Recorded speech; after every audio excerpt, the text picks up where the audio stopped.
আমি ওয়েবসাইটটা ওপেন করে নিয়েছি। তোমরা দেখো তোমাদের এই যে যে নিয়োগটি করা হচ্ছে সেটা নাবার্ডের সাবসিডিয়ারি ন্যাপফিন্স এর তরফ থেকে। এবার ন্যাপফিন্সটা কি তোমরা অনেকেই জানো যে বিভিন্ন বন্ধনের যেসব গোষ্ঠীগুলো আছে, ঠিক গোষ্ঠী যেরকম ওমেন এম্পাওয়ারমেন্টের বিভিন্ন ধরনের কাজ করে, যে যাতে মেয়েরা যাতে আরো স্বনির্ভর হতে পারে, যাতে তাদের বিভিন্ন রকম ফিনান্সিয়াল স্ট্যাটাসটাকে যাতে ডেভেলপ করা যায়, সেই রকম টাইপের কাজগুলোই কিন্তু এই ন্যাপফিন্স কিন্তু করে থাকে।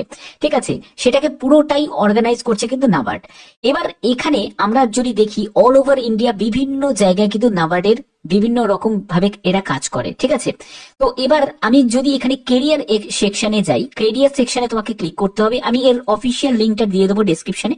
তোমরা সেখান থেকে তোমরা দেখতে পাবে বিভিন্ন স্টেট, যেমন দেখো কেরালা আছে, বিহার আছে, মহারাষ্ট্র আছে, ওয়েস্ট বেঙ্গল আছে, তারপরে তামিলনাড়ু আছে, কর্ণাটকা আছে, ছত্তিশগড় আছে, ঝাড়খণ্ড আছে, রাজস্থান আছে। এই সব জায়গায় তোমাদের কাস্টমার সার্ভিস অফিসার পোস্টে নিয়োগ করা হচ্ছে। তারপরে কাস্টমার সার্ভিস এক্সিকিউটিভ আছে, ঠিক আছে, আরো বিভিন্ন দেখো সেখানে তোমাদের ব্রাঞ্চ হেড আছে এইসব জায়গায়। ঠিক আছে, তো এবার আমি আবেদনের প্রসেসটা তোমাদের দেখাচ্ছি।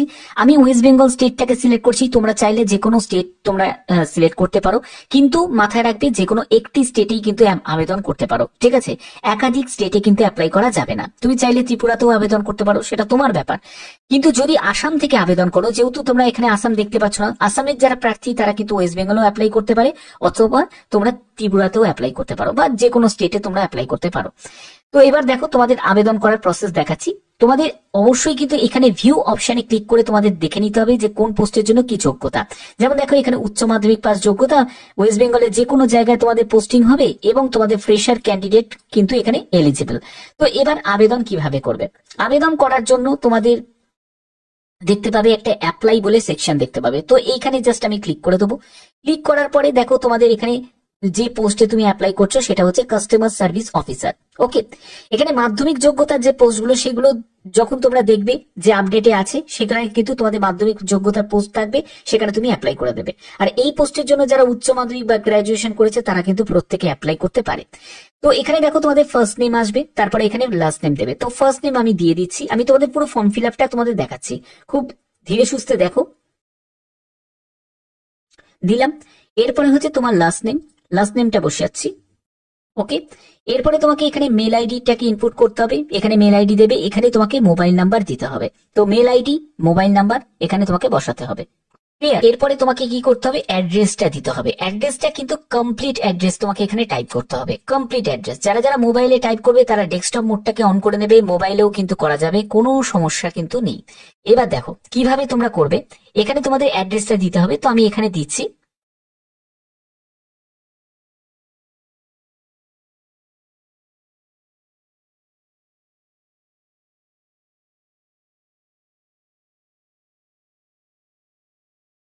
ঠিক আছে, এরকম দিয়ে দেবে। তারপরে ধরো তুমি পোস্ট অফিসটা দিয়ে দেবে। ঠিক আছে, পোস্ট অফিস দিয়ে দেবে। ওকে, তারপরে তুমি ডিস্ট্রিক্ট দেবে, ডিস্ট্রিক্ট এখানে দিয়ে দিলে, ডিস্ট্রিক্ট বলে লিখে তারপরে তুমি এখানে দিয়ে দিলে, ডিস্ট্রিক্ট দিয়ে দিলে। ওকে, হয়ে গেল। এরপরে হচ্ছে তুমি সিটি দিয়ে দিলে। যেরকম একটা অ্যাপ্লিকেশন ফর্মেতে তোমাদের যেরকম অ্যাড্রেসের জায়গা যেরকম থাকে, সিটি থাকে, ঠিক আছে, এরকম দিয়ে দিলে। ওকে, হয়ে গেল। এরপরে তোমাকে স্টেট দিতে হবে, স্টেট দিয়ে দেবে। ওকে, তো এই জায়গাটা একটুখানি এটা একটা কমা চলে আসবে, কমা দিয়ে দিতে হবে। আমি পুরো একদম সরাসরি তোমাদের দেখাচ্ছি। দেখো স্টেট দিয়ে দিলে, তো ওয়েস্ট বেঙ্গল আমি দিয়ে দিলাম। ওকে, হয়ে গেল। এরপরে হচ্ছে পিনকোড নাম্বার দিতে হবে, পিন বলে লিখলে, টাইপ করলে এরপরে তোমাকে দিয়ে দিতে হবে। হয়ে গেল। তো এই হলো ঠিকানাটা আমি বসিয়ে দিলাম, ঠিকানা বসানো হয়ে গেল। এরপরে দেখো তোমাদের এখানে কেওয়াইসির একটা জায়গা চলে এসছে। তো এই কেওয়াইসির মধ্যে তোমরা অনেকেই আমাকে কমেন্ট করছো যে স্যার প্যান কার্ড কি যদি নাম্বার না থাকে তাহলে কি করব? তো প্যান কার্ড অথবা তোমাদের এই অপশনটা, ব্যাপারটা বুঝেছো? যদি তোমার কাছে প্যান কার্ড থাকে তাহলে তুমি প্যান কার্ড দাও, আর যদি প্যান কার্ড নাম্বার না থাকে তাহলে তুমি কি করবে? তুমি এখান থেকে তোমাকে সিলেক্ট করতে হবে। তো ধরো আমি একটি ভোটার আইডি সিলেক্ট করে নিলাম, আর একটি নয় ড্রাইভিং লাইসেন্স বা পাসপোর্ট বা রেশন কার্ড সিলেক্ট করে, তো আমি রেশন কার্ড সিলেক্ট করে নিলাম। তো 18 বছর হলেই তো ভোটার আইডিটাও হয়ে যাবে, তোমার রেশন কার্ডও থাকবে, তো সেক্ষেত্রে তুমি এই দুটো তুমি সিলেক্ট করে নিতে পারবে। তো আমি এটা সিলেক্ট করে নিলাম, ঠিক আছে। কিন্তু তোমাকে দুটো কিন্তু সিলেক্ট করতে হবে, আর যদি প্যান কার্ড থাকে তাহলে এই দুটো না সিলেক্ট করলেও কিন্তু হয়ে যাবে, ঠিক আছে। দুটোর মধ্যে যে কোনো একটি। এরপরে হচ্ছে সব থেকে গুরুত্বপূর্ণ ব্যাপার হচ্ছে তোমাদের হাইয়েস্ট কোয়ালিফিকেশন। তোমার যত অবধি তোমার যোগ্যতা আছে সেই যোগ্যতাটা কিন্তু তোমাকে বসাতে হবে। অর্থাৎ তোমার যদি গ্রাজুয়েশন মাস্টার্স থাকে সেটা তুমি দেবে, তোমার যদি উচ্চ মাধ্যমিক থাকে তাহলে তুমি উচ্চ মাধ্যমিক দিয়ে ছেড়ে দেবে এই পোস্টের জন্য এটা। কিন্তু তুমি যদি অন্য কোনো মাধ্যমিক যোগ্যতার পোস্টে আবেদন করো সেখানে তুমি মাধ্যমিক দিয়েও ছেড়ে দিতে পারো, বা তোমার যদি হায়ার কোয়ালিফিকেশন থাকে সেটাও তুমি দিতে পারো। কিন্তু একটা কথা বলে রাখি, এখানে তোমাদের হায়ার কোয়ালিফিকেশনটা দেওয়াটাই কিন্তু ভালো, ঠিক আছে। তাহলে তোমাদের সিলেকশনের চান্সটা কিন্তু বেশি হবে। এখানে দেখো আমি তবুও তোমাদের উচ্চ মাধ্যমিক যোগ্যতা আমি হাইয়েস্ট কোয়ালিফিকেশন হিসাবে সিলেক্ট করছি, তো উচ্চ মাধ্যমিক যোগ্যতা আমি সিলেক্ট করে নিলাম। তো উচ্চ মাধ্যমিক যোগ্যতা সিলেক্ট করছো, কিন্তু এখানে কিন্তু তুমি মাধ্যমিক থেকে তোমার সম্পূর্ণ ডিটেলসটা কিন্তু তুমি দেবে, চেষ্টা করবে মাধ্যমিক থেকে দেওয়ার। তো কিভাবে দেবে দেখো, কিভাবে টাইপ করবে দেখো। প্রথমে এখানে টাইপ করবে এক্সাম, ঠিক আছে। এক্সাম নেম বলে টাইপ করলে একটু ফাঁকা রাখবে, একটু ফাঁকা রাখো। এই ফাঁকা রেখে এখানে দেবে যে এখানে দেবে হচ্ছে তোমার সাবজেক্ট, যেরকম একটা ফর্মেতে যেরকম থাকে সেই রকম করে সাবজেক্ট দিলে। এই জায়গাটায় আরেকটু ফাঁকা রাখলে সাবজেক্টের পরে কি থাকে, year of passing, year of passing, year of passing, ঠিক আছে। আবার একটু ফাঁকা রাখলে, ফাঁকা রাখার পরে এই জায়গাটা থেকে বেরিয়ে গিয়ে তারপর তোমার দিলে হচ্ছে মার্কস অফ 10, অর্থাৎ তুমি কত নম্বর পেয়েছো, মার্কস অফ 10, ঠিক আছে। এরপরে আরেকটু ফাঁকা রাখবে, ফাঁকা রাখার পরে দেবে টোটাল মার্কস, টোটাল মার্কস, ঠিক আছে। তারপর আরেকটু ফাঁকা রাখবে, তারপরে হচ্ছে percentage of marks, percentage of marks, ঠিক আছে। তো এগুলো চলে এলো। এবার এখান থেকে তুমি শুরু করবে, কি দেবে তুমি প্রথমে দিবে 10 থেকে শুরু করবে, একদম উচ্চ মাধ্যমিক থেকে শুরু করবে না, 10 থেকে শুরু করবে, 10th পাস। এখানে সাবজেক্টের জায়গাটা তুমি চাইলে ছোট ছোট করে কিন্তু প্রত্যেকটা সাবজেক্টকে কিন্তু মেনশন করতে পারো, কারণ জায়গা অনেকটা দিয়েছে। অথবা তুমি চাইলে এখানে অল বলে তুমি টাইপ করে দিতে পারো, তবে প্রত্যেকটা সাবজেক্ট দেওয়াটাই কিন্তু বেটার। তো দেখো এখানে তারপরে আমি ইয়ারটা আমি সিলেক্ট করছি, কোন ইয়ারে পাস, তো 2010 ধরো সিলেক্ট করে নিলাম। তুমি তোমার ইয়ারটা তুমি এখানে সিলেক্ট করবে। মার্কস অফ 10 কত নম্বর পেয়েছে, তো এখানে আমি ধরছি 350 পেয়েছে। কততে পরীক্ষা হয়েছে, পরীক্ষা হয়েছে হচ্ছে 700তে পরীক্ষা হয়েছে, ঠিক আছে। পার্সেন্টেজ অফ মার্কস কত, আচ্ছা 50% হয়ে গেল, ঠিক আছে। আচ্ছা এইরকম করে কিন্তু তোমাদের কি করতে হবে, এবার কিন্তু তোমাদের কি করবে, তোমাদের 12 এর ক্ষেত্রেও কিন্তু সেম, তোমাদের যে 12 তুমি যে এখানে পাশ করেছো কোন কোন সাবজেক্ট গুলো ছিল সেরকম সাবজেক্ট গুলো দেবে, কোন ইয়ারে তুমি পাশ করেছো 12টা, তারপরে তোমার মার্কস কত ছিল, তারপরে টোটাল মার্কস কততে এক্সাম হয়েছে, কোন কত পার্সেন্টেজ তোমার মার্কস ছিল। তো এই পার্সেন্টেজের মার্কস এগুলো কিন্তু তোমার ক্যালকুলেট করে একদম সেম প্রসেস, যেরকম আমি মাধ্যমিকেরটা দেখালাম সেরকম উচ্চ মাধ্যমিকের ক্ষেত্রেও সেম করবে, গ্রাজুয়েশনের ক্ষেত্রেও সেম কিন্তু তোমাদের করতে হবে। হয়ে গেল। এরপরে হচ্ছে কি, ল্যাঙ্গুয়েজ তোমাকে দেখতে হবে, যে ল্যাঙ্গুয়েজ সিলেক্ট করতে হবে। ল্যাঙ্গুয়েজ দেখো আমি এখানে বেঙ্গলি পাচ্ছি, তো আমি বেঙ্গলি ল্যাঙ্গুয়েজ সিলেক্ট করে নিলাম। এরপরে হচ্ছে প্রফিসিয়েন্সি, মানে বাংলায় লিখতে পড়তে বলতে জানো, তো এখানে অল করে দেবে, ঠিক আছে। এরপরে হচ্ছে এখানে দেখো তোমাদের ল্যাঙ্গুয়েজের একটা অপশন তোমরা দেখতে পাবে, দেখো এখানে ল্যাঙ্গুয়েজের একটা অপশন তোমরা দেখতে পাবে যেখানে তোমাদের সিলেক্ট। এখানে তুমি চাইলে তুমি যদি ধরো হিন্দিতে যদি লিখতে পারো বলতে পারো, ঠিক আছে, তাহলে তোমাদের হিন্দিটা তুমি চুজ করতে পারো। যদি তুমি মনে করো যে না আমি আর অন্য কোনো ল্যাঙ্গুয়েজ আমি দিতে চাই না, তাহলে তুমি এখানে কিন্তু নান করে দিতে পারো। দেখো আমি যদি সিলেক্ট করি, এখানে নান বলে একটা অপশন তুমি দেখতে পাবে, আমি নান সিলেক্ট করে নিলাম, ঠিক আছে।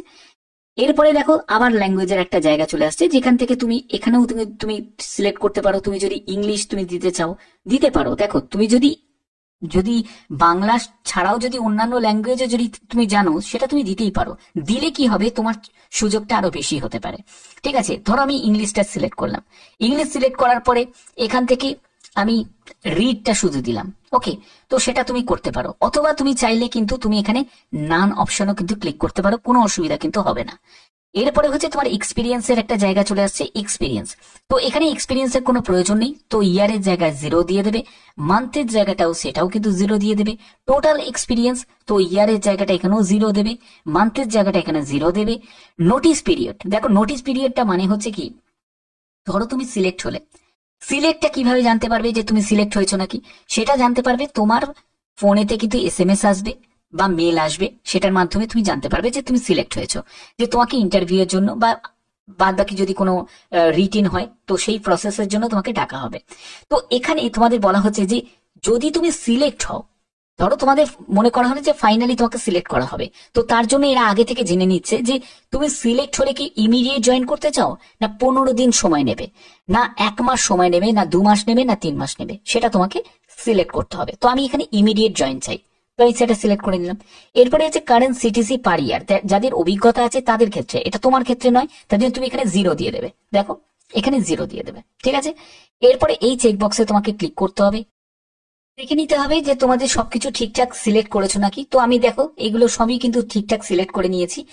তোমাদের যদি মনে হয় যে সম্পূর্ণ সবকিছু ঠিক, তুমি ঠিকঠাক সিলেক্ট করে নিয়েছো, তাহলে কিন্তু এখানে তুমি সাবমিট করবে। আদারওয়াইজ কিন্তু যদি তোমার মনে হয় যে কোনো জায়গায় তুমি ভুল হয়েছে, তাহলে সেটা কিন্তু একবার কারেকশন করে নেবে, কারণ পরবর্তী সময় তুমি কিন্তু আর কারেকশন করতে পারবে না, বা একাধিক আবেদনও তুমি করতে পারবে না। অবশ্যই সেই ব্যাপারটা তোমাকে খেয়াল রাখতে হবে। তো আমি সম্পূর্ণ ঠিকঠাকই কিন্তু ফিল আপ করেছি। তো এই জায়গাটায় আমি সাবমিট অপশনে ক্লিক করছি। সাবমিট অপশনে ক্লিক করার পরে দেখো এখানে দিয়েছে ডিটেলস সেভ সাকসেসফুলি, অর্থাৎ এই যে ডেটাগুলোকে আমি ইনপুট করেছি সেগুলো কিন্তু সাকসেসফুলি ভাবে সেভ হয়ে গেছে, ঠিক আছে। এবার তোমাদের কি করতে হবে, এবার আর কিছুই করার কোনো প্রয়োজন নেই। যখন তুমি সিলেক্ট হবে বা যাই হবে না কেন, সেই ইনফরমেশন তোমার কাছে এসএমএস বা মেলের মাধ্যমে পৌঁছে যাবে। যখনই কোনো আপডেট আসবে বা এর ক্ষেত্রে যদি কোনো এক্সাম হয় বা কিছু যদি হয়, সেটার ব্যাপারে যদি কোনো আপডেট আসে সেটা নিশ্চয়ই তোমাদের জানিয়ে দেবো। এর জন্য চ্যানেলটাকে সাবস্ক্রাইব করে রাখবে, এরকমই গুরুত্বপূর্ণ আপডেট প্রতিনিয়ত আমি তোমাদের কাছে প্রোভাইড করে থাকি। আর এরকমই গুরুত্বপূর্ণ আপডেট প্রতিনিয়ত পাওয়ার জন্য অবশ্যই কিন্তু চ্যানেলটাকে তোমাদের সাবস্ক্রাইব করে রাখতে হবে। আর একটা কথা তোমাদের বলে রাখি, সেটা হচ্ছে এখানে তোমরা বেতন কত টাকা পাবে। দেখো যেহেতু তোমাদের অফিসার স্কেলগুলোতে তোমাদের নিয়োগ করা হচ্ছে, তো সেক্ষেত্রে বেতন মোটামুটি ধরে রাখতে পারো 30,000-এর উপরই তোমাদের বেতন থাকবে, ঠিক আছে। 30 থেকে 35,000-এর মধ্যেই তোমাদের বেতন থাকবে, এটা স্টার্টিং এর ক্ষেত্রে আমি বলছি। বাদ বাকি যা আপডেট আসবে সবার আগে সেই ইনফরমেশন তোমাদের কাছে আমি পৌঁছে দেবো, কোনো চিন্তার কিছু নেই। তো আশা করি ভিডিওটা ভালো লেগেছে। এরকমই গুরুত্বপূর্ণ আপডেট পাওয়ার জন্য অবশ্যই চ্যানেলটাকে সাবস্ক্রাইব করে রাখবে, বেল আইকনটাকে অল করে রাখবে। এখনের মধ্যে এটুকুই, টাটা।